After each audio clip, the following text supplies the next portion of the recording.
It's starting up right now. So we're probably live. We are live. All right. What's up, everybody? Welcome to Show Me the Meaning, Wisecrack's movie podcast. Show me the meaning! Happy New Year, everybody. My name is Jared, and I'm joined here with the Classic 3, the Show Me the Meaning crew. All the way on the other side of town, we got Ryan over the phone. What's up, Ryan? What up, film fans? I'm back, baby. 2019. And all the way in Australia, we got Austin. Yo, I was just thinking, it's almost more authentic with Ryan doing Show Me the Meaning over the phone, because that's definitely closer to Jerry Maguire, right? Screaming into the phone and saying... Exactly. Exactly. That. Anyway, today we're doing our first non-film. We're doing the Black Mirror episode Bandersnatch that came out in 2018, directed by David Slade, starring, hope I don't fuck this up, Fionn Whitehead? I don't know. You wouldn't call this a film? Well, we can get into that. I don't think I quite would. Would you? Yeah, I'd call it a film. Yeah, okay. It's longer than your average Black Mirror episode, which is only an hour. Anything approaching an hour and a half, 2 hours, film. All right. Well, anyway, so... Or is it a game? I think it's more of a game. But anyway, let's get first impressions. I want to hear what you guys thought about the overall experience, and I want to hear about your adventure. Tell me about what happened in your adventure. Let's start with Ryan. Okay.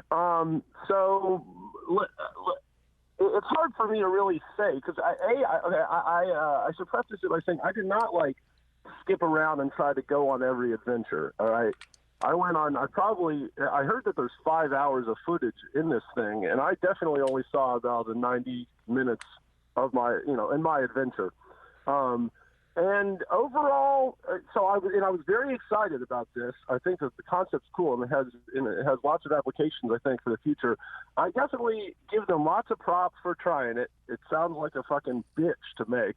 And it's a really cool concept, and it's even cooler that they, put the choose your own adventure concept in the film. That's actually a big part of the deal. I like everything that went into the thought of making it. I didn't totally love the experience. I love Black Mirror, but this is definitely like it's just kind of dreary, and I really don't like any story really about mental breakdowns usually. I mean, Fight Club's cool. Shutter Island, I don't know, but to me, that's a hard genre to make, and especially in the confines of this already complicated, thing that we're doing, new innovative thing. So yeah, I don't know. I give the whole overall experience a solid B-, but A+ for originality. Interesting. All right, what about you, Austin? Yeah, I am kind of in a similar boat. I think originality, the sort of conceit of the idea, all of that, I think, is amazing. I think it's provocative. I think it's got some fun themes to explore. I don't think it blows my hair back like some of the episodes do with how it provokes my thought, but I still would give it an A for effort. And then for execution, I wasn't in love with everything. I thought Will Poulter was fantastic, but the main actor, I didn't love him. The boss in the software company, Tucker, I didn't love his performance. And I'm a sucker for acting, so that stuff for me kind of it takes me out of it a little bit. If I'm gonna give a film, let's say, an A across the board, so I'll give it an A- or a B+, not quite as downgraded as Ryan. All right, well, tell me about your adventure. Oh fuck, dude, I went and did all of them, and I watched it twice. I went back, I explored everything. I chose everything, and then I chose the opposite of my choices. And then when I would go to the bit where it would say get to your credits, I would go back and I would do different paths. I probably spent. If I didn't get all of the footage, I got damn near close. Yeah. Okay, so you went on every adventure. See, I came at it very pure. I was like, okay, I'm going to pretend I'm doing as if I was this character, in real life, what would I do? I definitely wouldn't jump off that fucking tower, you know. So I'm like, all right, I'm going to make that guy do it. You know, I definitely tried to be like, all right, if I was doing this, what would I do? And so my adventure, I took the LSD. I let that guy jump off. And my video, what happened at the end? Do you remember what happened? Well, it depends. There's a lot of different things that happen. Exactly. See, and we'll probably get to this, but my main frustration with this that you guys probably also got to is that it just seemed like there was lots of times where I'd make my very, you know, clear choice, and then I'd get to its logical conclusion, and it would bring me back to where I just was, like basically saying, okay, no, we almost forcing me to pick what I didn't want to do is kind of what it felt like. Yes, sometimes. That's the point. Well, yeah, we'll get to that. Well, it's actually, so you mentioned two things. You mentioned two things, Ryan, that I think is probably the two most interesting takeaways that we'll get into a little bit later. But one is you said that I made the choices that I would make. And two, you said that, but ultimately they just point me into the choices that they want to take, which if you get the, quote, good ending, the character Stefan kind of alludes to. But in terms of my experience, man, I thought this was dope. I thought this was a lot of fun. When the first time that choice got prompted and like the time was ticking away and I was doing it on my PS4 and the controller was rumbling and I was like, oh shit, this is kind of cool. Because it wasn't janky. It wasn't like, you know, all right, you know, it stops, it loads, you enter a screen. It was seamless. And that was the first seamless choose your own adventure digital thing I'd ever experienced. I mean, I agree that it's different from other Black Mirror episodes. There's no paranoia about technology or its trajectory. It's basically... Yes, there is. Well, yeah, Will Poulter's character, Colin, right? Everything's in control, you know, PAC, and I don't know, it depends on one of the... Well, if we identify with the technology, we have to assume that we are being controlled by either a government conspiracy, a demon, some sort of cosmic determinism, or Netflix, basically. And if you want to go down the free will determinism route, if you want to interpret it through that, I don't know. To me, it's just the conceit is that we have... It's kind of like the USS Enterprise or the first episode of the most recent season where a guy has characters that he basically duplicates from his real life and then they're trapped into the simulation and he's basically God. You can kind of say that it's like that because the idea is that we create characters for this narrative that then are like freaking out because they don't have control over their own narrative. But I don't really see how that directly applies to us. Whereas in a real Black Mirror episode, like we see the one with the grain, which is the thing that's in the back of people's ears, and we say to ourselves, oh man, it's going to be only a couple of years before that technology happens, and we are going to be in similar situations as the people that have the grain implanted in them or the characters that we're seeing in this show. I don't really see that happening in this episode. This is kind of like an exercise that only really applies to basically choose your own adventure stories. I don't know, because Okay, there was that big bit when they do LSD and Will Poulter has that massive monologue about how everyone's in control and Pac-Man stands for program and control. Right, but and then there's this other bit and one of the offshoots, and then it's all about codes and numbers and you have to pay attention to the numbers. And I guess it depends on how many sequences you play, but one of the offshoots is where you have the choice of communicating with the main character and putting either the Netflix logo or the sort of like choice logo on the screen. Well, there's another stream that will get you to where you can actually put PAC on the screen, PACS, and then that'll take them into the bedroom and you can like change things. And so again, it's this idea that I think it's trying to say that we are all programmed and controlled because of this multiverse confluence of choices, and there's algorithms that are actually controlling everything that we do, and we are living in Pac-Man's world. We are Pac-Man. See, okay. I mean, I see where you're going here, but I interpreted it as Colin is basically just alluding to the fact that he's inside of a game, not unlike Pac-Man. He is Pac-Man. He's inside this digital construct in which he can't make his own choices, and every time he thinks he is, it's actually just being guided by the invisible puppet master, which is us, the viewer, or the choice maker. And you don't think then that that's by extension a universal that we also should take for our world? I just don't see I don't see the motivation to extend it beyond the literal of, hey, you are trapped inside a computer game, not unlike the conceit of the show. Like okay. Anyway, we can get more into detail. Yeah.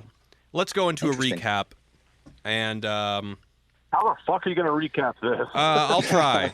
You'll see me try. All right. So, in this choose your own adventure experience, a talented 80s game developer, Stefan Butler, is offered the deal of his dreams when he's invited to finish his computer game Bandersnatch at the company that produces the games of his idol, Colin Rittman.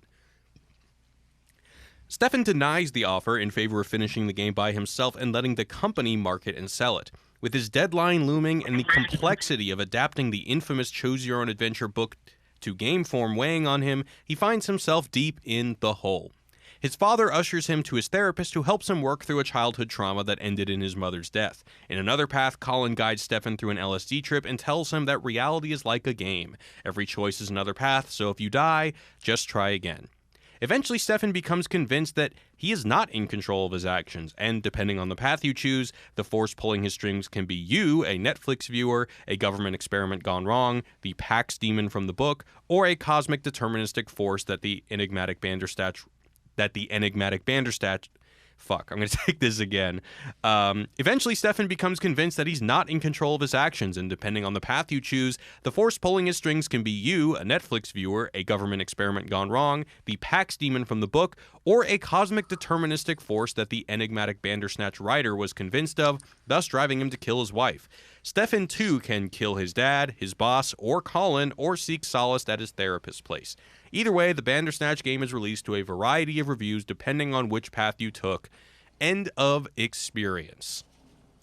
All right, guys, before we move on to our first point, I want to give a shout out to our sponsors over at Cover. So Cover is a mobile app. It is the simplest, cheapest way to get auto insurance.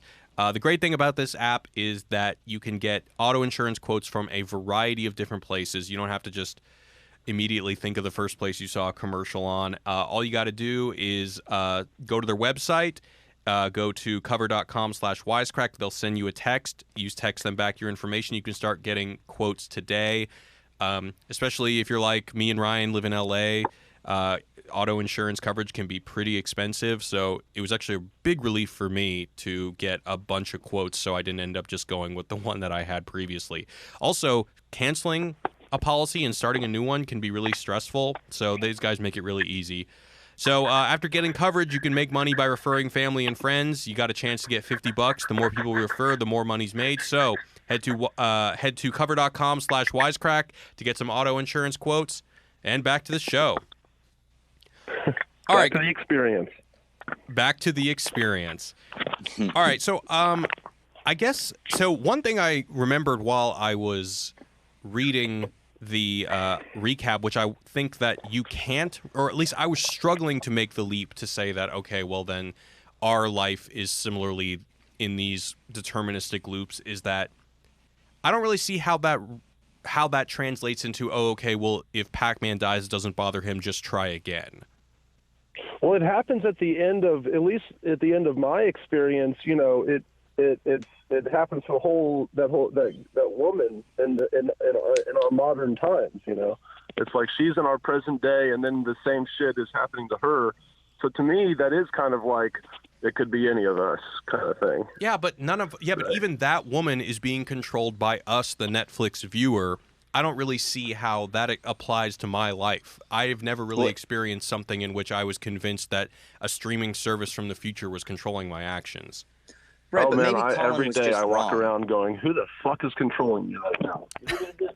Right, but maybe Colin is just wrong in his interpretation as he stands before infinite potential of choices. So there's a book out right now by a scholar named Adam Kotsko. I may have mentioned on this podcast before, but it's called Neoliberalism's Demons. And I haven't read the book, but I've heard people talk about it, and I've read excerpts. And one of the things he talks about is that when you are overwhelmed by choice, you face something called like choice paralysis, right? And there's these weird phenomena that emerge when you have endless choices or endless amount of quote unquote freedom. If freedom is really freedom of choice, the free to choose to consume this product or go this place or to do this action or that action. What happens when you compound that to infinity?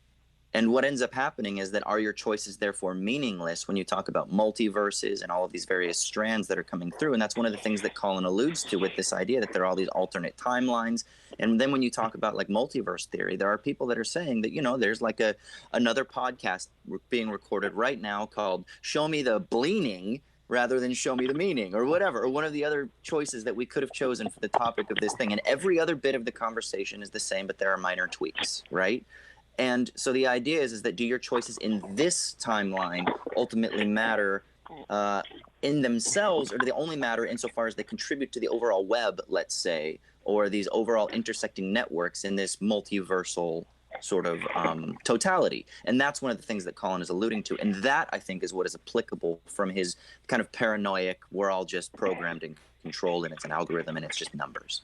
Ryan, I need you to mute yourself when you're not talking. We are getting some shuffling. Okay, got it. Okay, Austin, that's interesting. I'm going to go ahead and tell you what my reading of it is, because I felt like we got a lot of requests to do this, which is why we ended up doing it. And I felt like people wanted us to talk about how what is happening to Stefan is somehow indicative of some greater philosophical meaning in our lives. But I couldn't really make those dots. So to me, this whole thing is essentially about the ludology of playing a choose-your-own-adventure game or reading a choose-your-own-adventure book. I think really the biggest thing that you can derive from this is that choose-your-own-adventure books always create an invisible puppet master that you will change our relationship to the protagonist.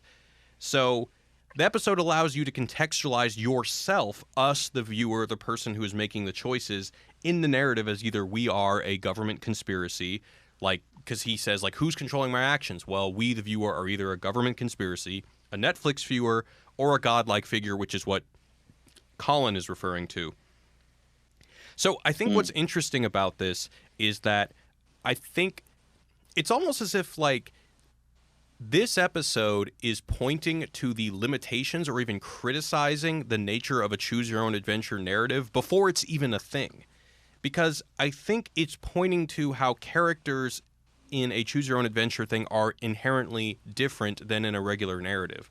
Because in a choose-your-own-adventure thing, what we find out, or what it's pointing to, is that Stefan, or the protagonist, essentially becomes a puppet to the viewer, which will ultimately give us a different experience than the experience of passively watching a character's journey.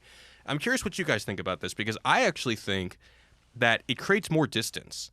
As I made Stefan do things out of morbid curiosity, like chop up his dad, to me, it kind of breaks the fourth wall in a way that dispels the illusion of the narrative and distances us from identifying with the character, because the nature of choice makes him my puppet that I just fuck around with.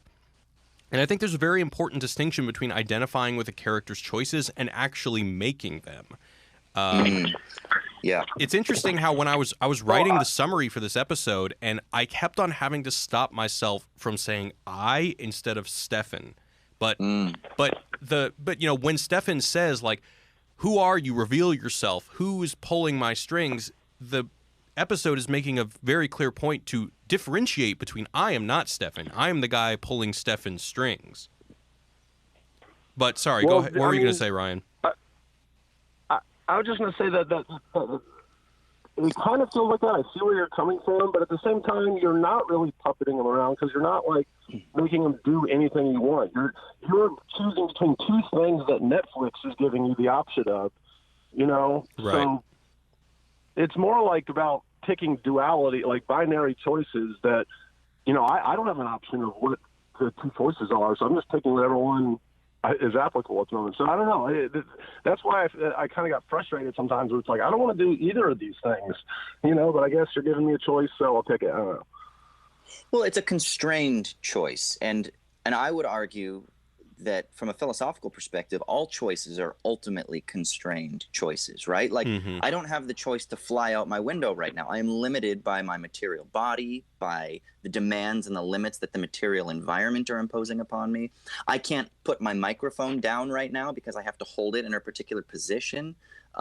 There are things that I can and cannot do that are constrained by the material conditions in which I'm thrown at every given moment. This is a notion of freedom that is different than libertarian freedom, but it's the idea of the conditioned freedom. You're free within conditions that are not of your own choosing. So I think that's brilliant, and that's why I actually really like what you said, Jared, because I don't disagree with how you interpreted it. I don't think it's exclusive to what I was saying earlier about the sort of idea of, you know, like the impossibility of choice, or the inconsequential nature of choice, insofar as it, like, doesn't matter individually but only to serve the whole. But this is the thing that I got really caught up in.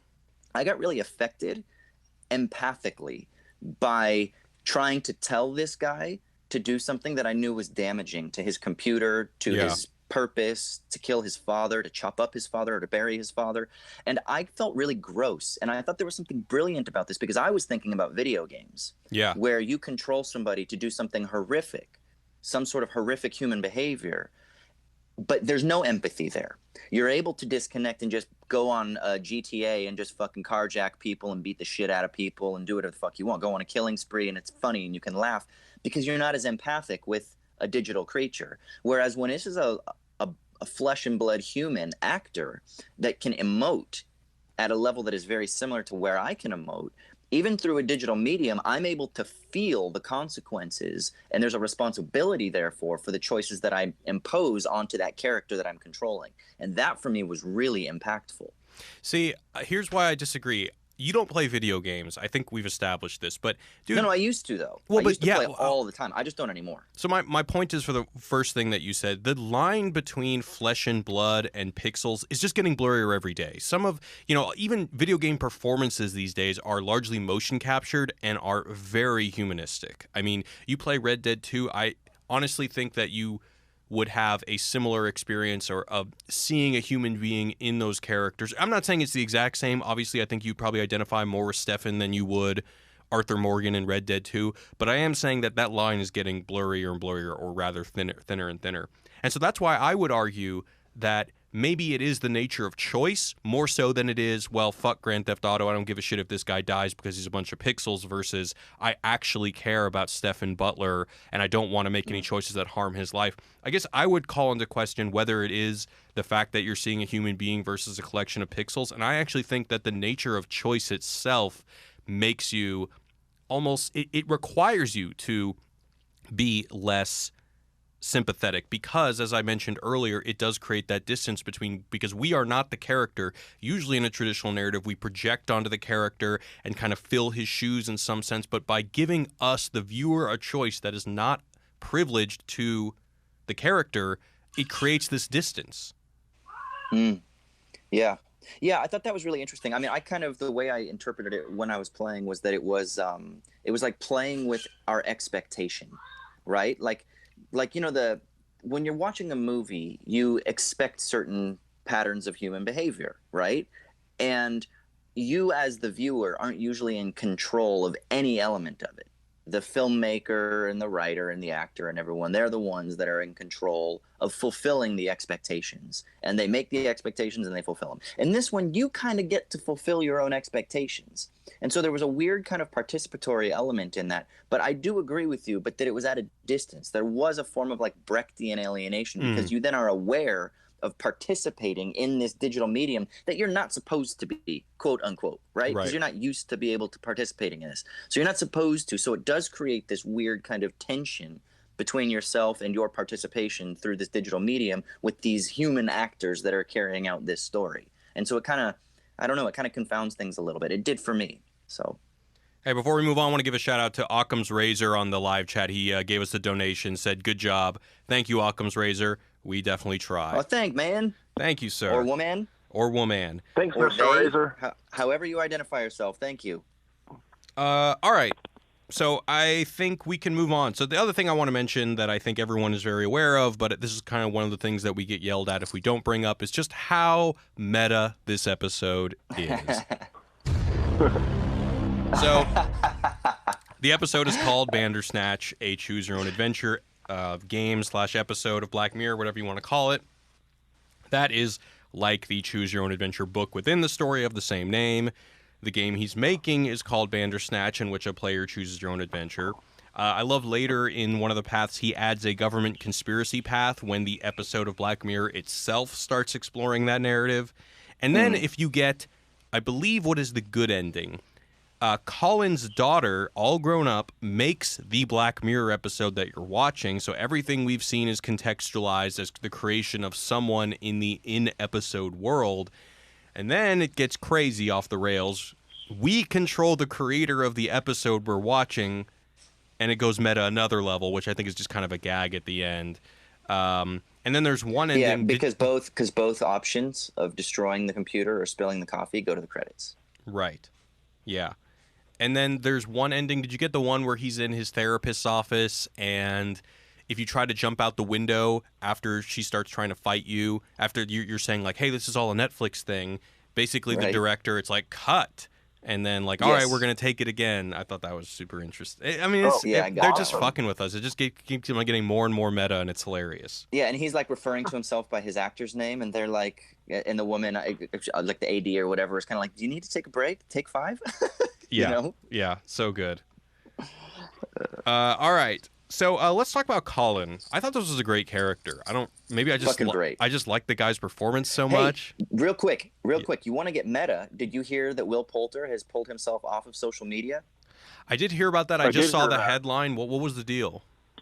I mean, so it was interesting timing that it literally happened after Bandersnatch, and he does. I think I remember that he alluded to it, like saying thank you or something like that. But he basically just says that it's not good for his mental health, and he wants to do things that are gonna focus his attention on things that are better for his own flourishing and whatnot moving forward. Something along those lines. And I think there was something alluded to about, like, I've been thinking about this over the past while, and I think that the idea is that his experience of Bandersnatch and kind of exploring these themes has kind of like created a different shift in how he perceives his own involvement through social media and online activities. And he felt like it would be best to then pull himself away. Well, that's why I'm not on Twitter. The person controlling him just said, I don't want to be on social media anymore. That's right. I chose a different path. Well, that makes sense. Do you guys think that Colin is the PAX demon?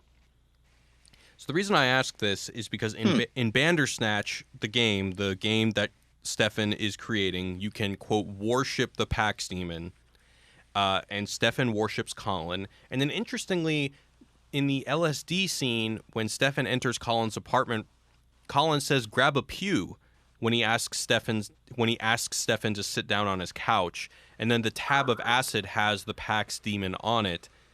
And I'm wondering so I found this to be interesting, but but at the same time, like, the PAX demon is an evil force. I don't know if we're supposed to interpret Colin as an evil force. He didn't seem evil to me at all. Yeah, one more layer on that. When his dad drives him to go to his therapist, and you have the choice to go to see the therapist or to follow Colin, where the fuck does Colin come from? Yeah, exactly. Right? So is he just an illusion in Stefan's mind? What's going on there? Yeah. Small town, man. Small town in England. They're all like that, right? This is really interesting, honestly, like talking this with you guys, because, I have no idea what this PAX demon is, because I didn't go on that adventure. I stayed and I became the Netflix person that tried to warn the other dude. Well, the PAX demon is, so in the actual game that Stefan is making, the PAX demon shows up. It's like, I think when he's showing them the demo in one of the opening scenes at Tuckersoft, you see the PAX demon. And then there's a path that if you look at the book and key, or the door and key book, and then you go into your dad's safe or whatever, you can type in PAX, and then like the PAX demon shows up. Oh, and even like after Colin throws himself off the balcony in that path, when you exit the balcony, you see the PAX demon for a second, and it goes rah. So yeah, and there's this bit when Colin gives a documentary to Stefan to watch that's on the life of the author of the book Bandersnatch, Jerome F. Davies. That's right, and they go into some of the background of who this demon was and how this demon affected Davies and convinced him to decapitate his wife and all this other stuff. So there's a little more background once you kind of take some of the other diverging paths. One thing I found interesting. So the first time I went through it, one of the choices that you can make is which album that Stefan can buy when he's in the record store. One of them is the Tangerine Dream album Phaedra, and I'm a big Tangerine Dream fan. They're a contemporary to Kraftwerk, Ryan, since earlier in this podcast, Ryan said that's all I ever listened to, which is kind of true.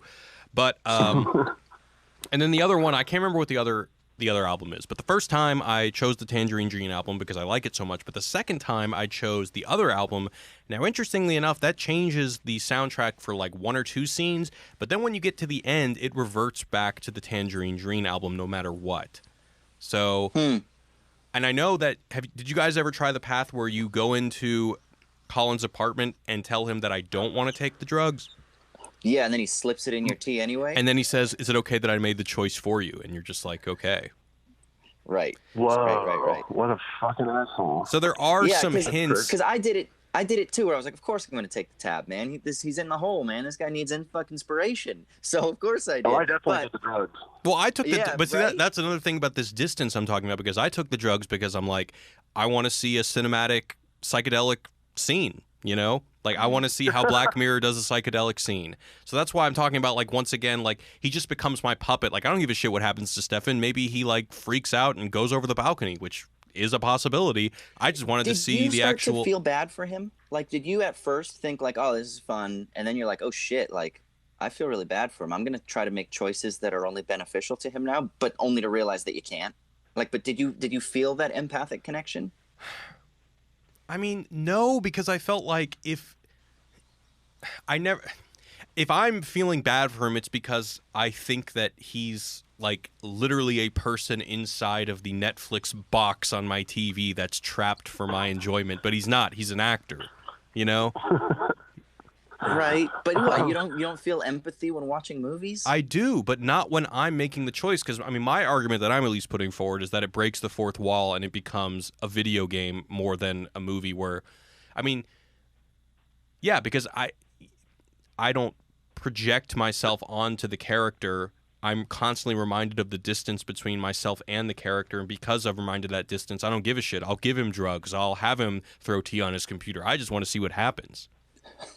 See, I fucking totally, sadist. I'm on your side, Austin.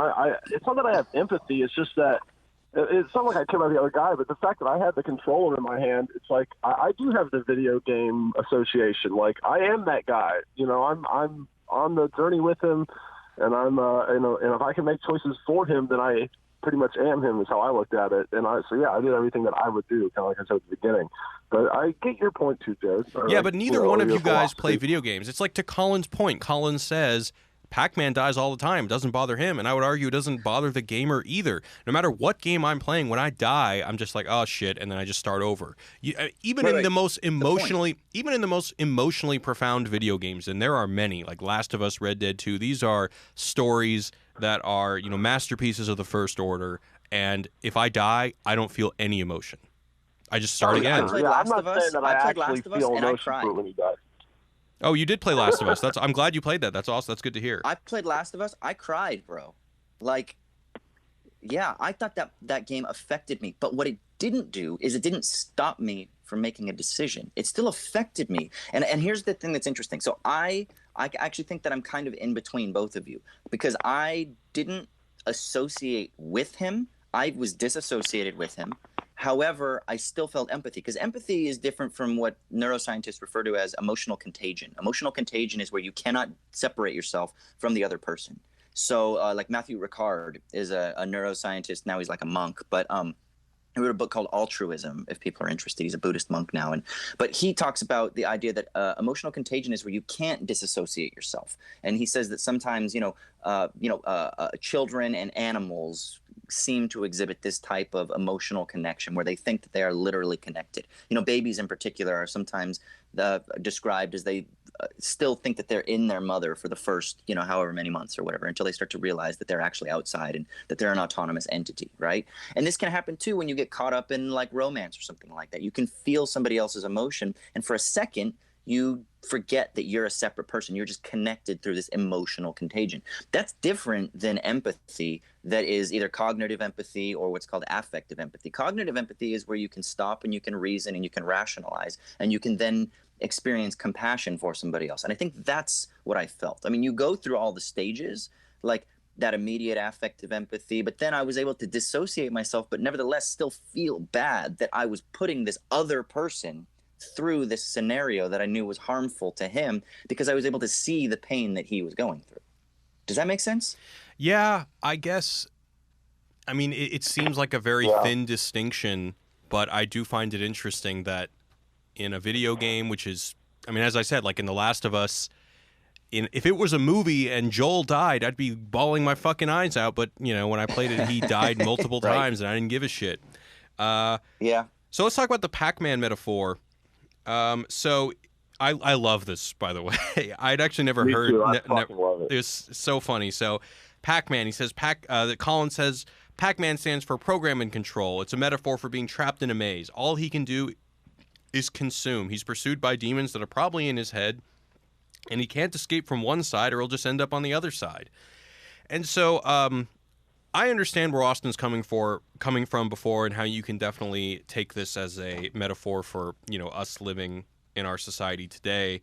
But the way I read it, and I was reading it much more literally as to Colin trying to awaken him from the game that he's in. So just as Pac-Man is trapped in a maze, Stefan is trapped in a game where all he can do is entertain people on a streaming platform. They say that Pac-Man is pursued by demons that are probably in his head. We see the Pax demon is in Stefan's head. And they say that Pac-Man can't escape from one side or he'll just end up on the other side. Every time he tries to escape,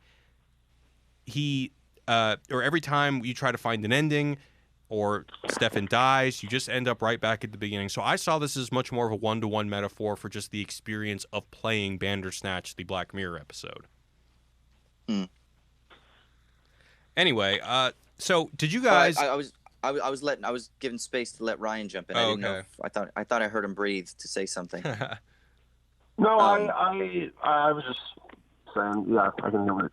I hear what you're saying. Is all I was going to say.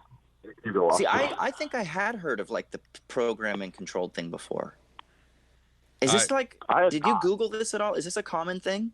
No, I did not. I'm a big Pac-Man fan, and I have never heard it.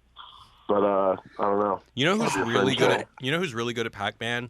Greg. Me. No, dude, Greg.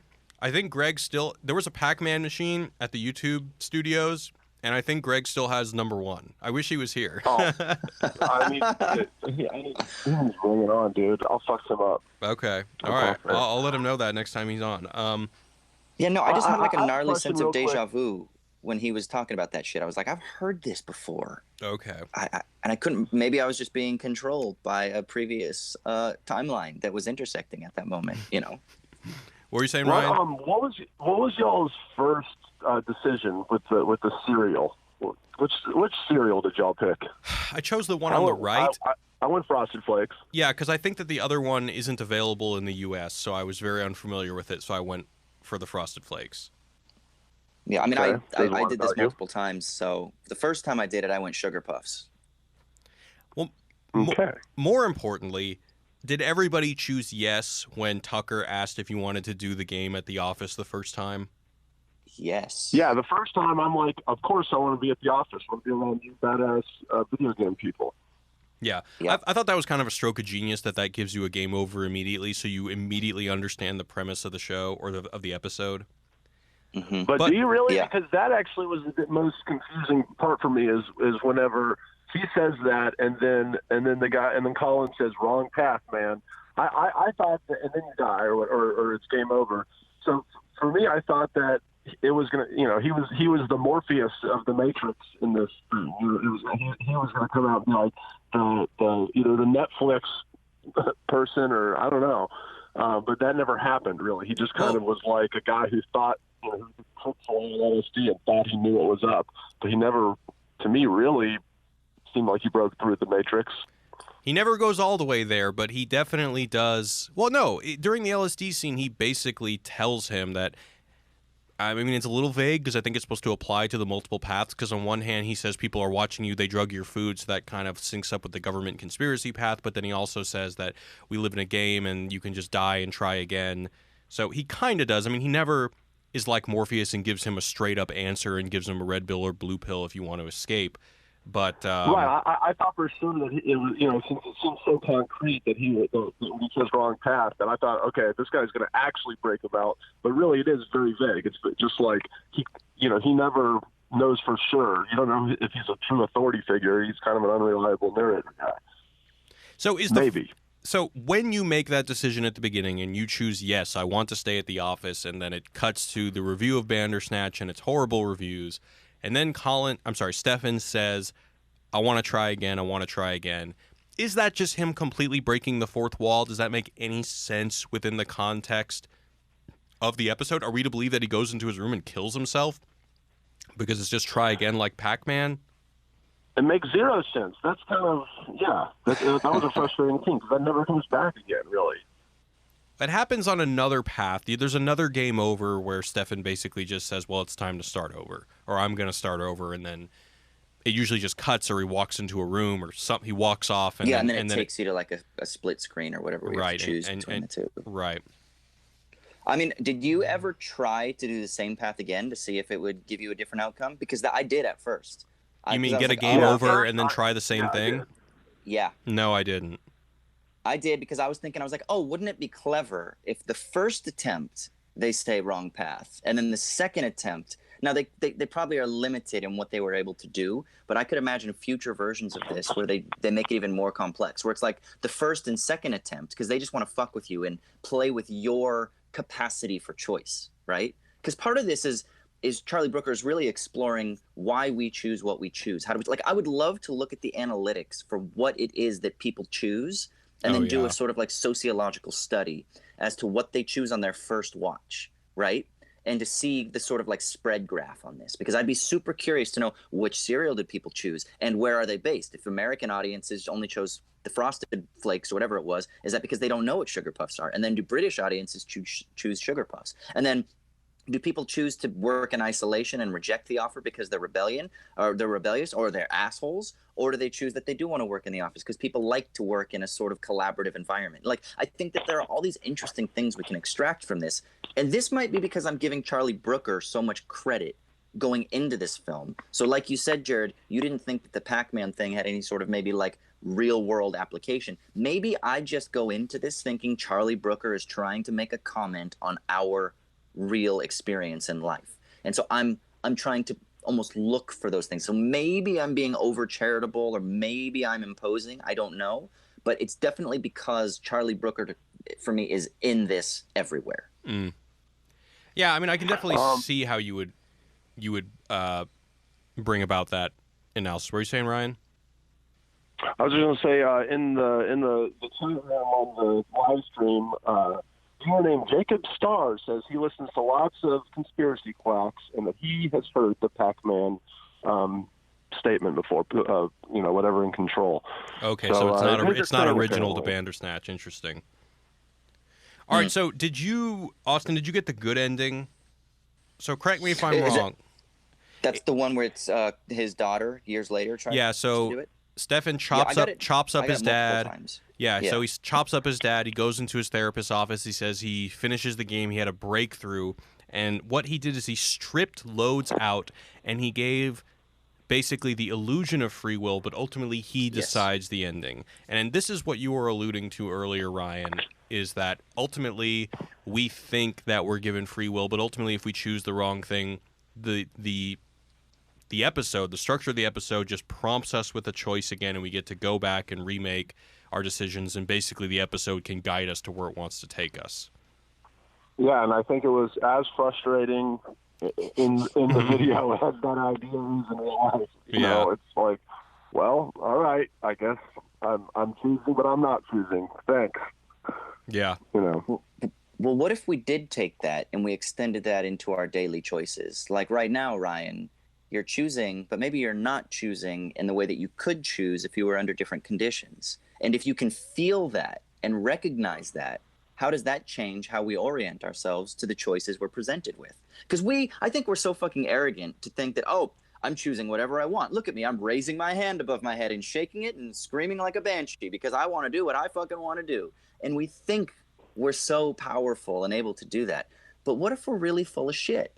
And there are a lot of sort of like counter ideas to that try to articulate that, no, we really are determined, whether it's biological determinism or some sort of like situated contextual or structural or political or unconscious determinism. There are all these various other counter narratives that try to kind of combat that. And there's this confrontation between these two orientations to how we make choice. And I think exploring that and feeling the anxiety, one, of freedom of choice, but also feeling the anxiety that we're not fucking free, that we're free, but only within limited constructed frameworks. And to feel that and then to think through the implications of that is one of the things that this film elicited in me, and one of the things that I think is really profound.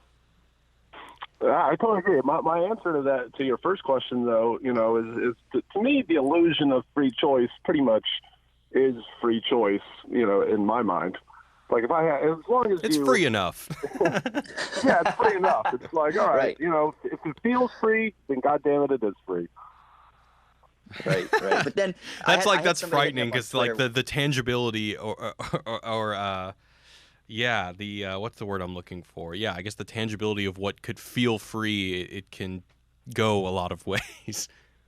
Well, yeah. Right. Right. Yeah. No, I had somebody hit me up on Twitter one time who was listening to Wisecrack, Show Me the Meaning, and I don't remember exactly how he framed it, but it was something like, do you ever just sit there and feel like that everything around you is bullshit, and all of a sudden you get caught up and you realize that all of these things are like imposing demands and pressures on you? And I was like, yeah, dude. I was like, that's like one of the foundational findings in philosophy, right? Like Plato's allegory of the cave, right? The Matrix. It's about like breaking free from this, realizing that you have been controlled.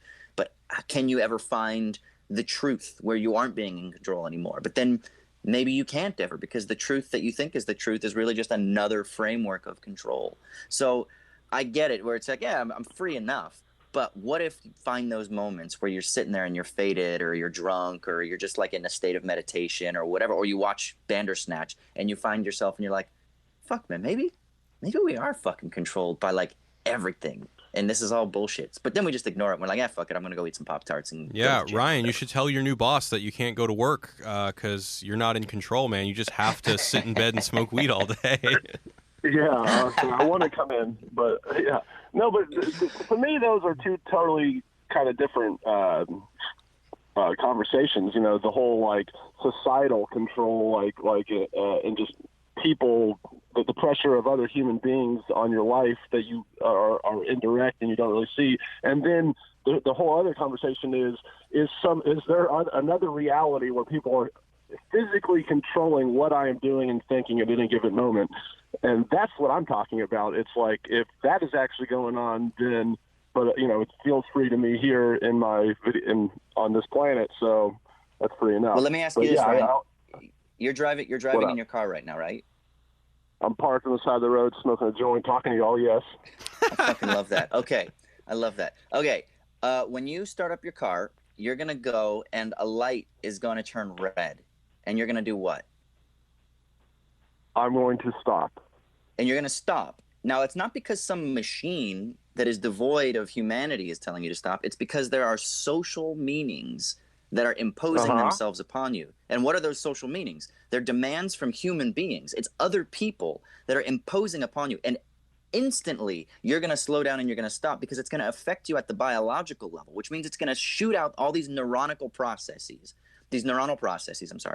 and it's going to then trigger an affective, like an emotional response, and you're going to rationally then put your foot on the brake. But it's because social demands affected your biology in that moment. And that's just one small instance. Think about why you stay in the white lines when you're driving. Why do you use your turn indicator or not use your turn indicator? Why did you pull over to the side of the road to smoke a joint rather than like drive and smoke and talk on the phone at the same time? Why are you parked on the side, right? All of those things are because other people are returning and they're imposing demands upon you. Maybe, maybe not. All right, but then that would go to my first thing that I was talking about. Like, yeah, I all those are provable things, that we could quantify. Like you just explained, the reason why I stop at a red light. You know exactly why, because of behavioral science. The other thing is just this totally like metaphysical thing that is also physical, but we just haven't been able to prove it yet. That like right now, it seems like and it feels like, and right now science would tell you that I'm in complete control of my body, maybe not neurologically, like you're saying, there's all these other variables that come into play, but I'm talking about, but in the metaphysical, am I a video game? And it seems like that with the whole relativity thing it's very possible, but it feels free. So it's good enough for me. All right. It feels free, so it's good enough for me. I like that. That should be on a t-shirt. It should be, yeah. All right, so just a couple miscellaneous things I want to get through before we go to the mailbag. So Metalhead, the name of one of the Tuckersoft games, is a previous Black Mirror episode of the previous season. there's a poster in Colin's room for the Philip K. Dick book Ubik, which is a pretty awesome book about basically Ubik is like a spray that makes time stop deteriorating. I would summarize the book, but it's Philip K. Dick, so it would take me forever, and it probably wouldn't make much sense. So that's all I wanted to get through. So we're going to go into our voicemails. If you guys want to send us a voicemail with thoughts, comments, jokes, whatever you got, it's 213-534-8807. We're going to start off with Chase. Go, Chase. Hi, I'm Chase from Arizona. I'd like to talk to you about your Django Unchained podcast, particularly the scene where Django shoots John Brittle through the Bible strapped to his chest, the Bible page. I viewed this scene as a visual metaphor, literalizing him wearing his faith as armor, saying he had divine right, or just the justification of religion used in the suppression and marginalization of a group of people. And by shooting him directly through the page on his chest, it was Tarantino in a way saying, your justifications don't mean anything. This is just another tool of oppression you're using to bloviate and justify your actions, in the same way he then uses the whip he was going to use to punish the woman for, I believe, breaking eggs on the second Brittle brother, saying these are just the tools you are using, and that by shooting him directly through it, it's just paper that doesn't protect you from your actions. Just like to get your thoughts on that. Thanks. Chase, great job with a great point, great voicemail, and it was only a minute long. Dude, you totally killed it. I thought that was awesome. Good point. Your religion won't save you, boy. I like the way you die. Like the scene. Yeah, super interesting. I hadn't thought about the idea of wearing your faith as armor. I mean, that's an allusion, or that's a metaphor that is used in the Bible, right? Is that you have the only difference would be that in the Bible, the word of God is the sword, but whatever, it's the same thing. Is that you have this garb that protects you, that allows you to kind of confront, if you will, the struggles of the world and thwart off the arrows of the enemy, right? Or whatever. And if he's using his faith as his armor to protect himself, and Django is basically piercing right through the armor, saying that it's just an armor of mesh. There's something fucking profound in that. Yeah, that was a great voicemail. All right, this next one is from Matthew about the Big Lebowski. Hey, Wisecrack, it's Matthew from Virginia. I just wanted to ask your opinion on a reading regarding The Big Lebowski. So basically this reading states that the movie The Big Lebowski is about literal and mental castration. Because on the one hand, you have the act of castration with the nihilist and the Lebowskis, and even a scene where the dude threatens to chop someone's dick off. But on the other hand, you have the mental castration, where several of the main male characters in the movie are mentally castrated. Walter, for example, is mentally castrated. He's constantly holding around guns, but on the other hand, he's also very subdued by his wife and will do anything for him. And the Big Lebowski, or Jeff Lebowski, as I guess you would call him, the old dude, basically. So on the one hand, his downward part doesn't work, and on the other hand, he put up this big facade. But in reality, he's just he's being controlled by his daughter. And the last one is Jackie Treehorn, who on the one hand, and there's a scene where he's the most erotic part of the body is the human mind. But then when the dude goes and starts drawing the thing, he was just drawing a picture of a guy with a big penis, presumably because he himself doesn't have a big one. I just wanted your thoughts on this, and this doesn't have anything to do with the reading I was just talking about. But Donnie's jacket has the word Johnson on it, and the nihilists say that they're going to chop off the dude's Johnson. I don't know if this is foreshadowing or a coincidence. I just wanted your thoughts on it. Anyway, that's all. Thank you, Matthew. Excellent. That was great. Yeah, I really like the point you brought up about the Big Lebowski basically probably not being able to use his junk because he's paralyzed from the waist down, and that's a whole nother thing about why he has to compensate for his manhood, because also the fact that he thinks he's a breadwinner but he's not. Yeah, super interesting. The Coens always have this theme about what it means to be a man. True. Yeah. Yeah. Yeah, and they're always confounding, if you will, standard notions of masculinity, right?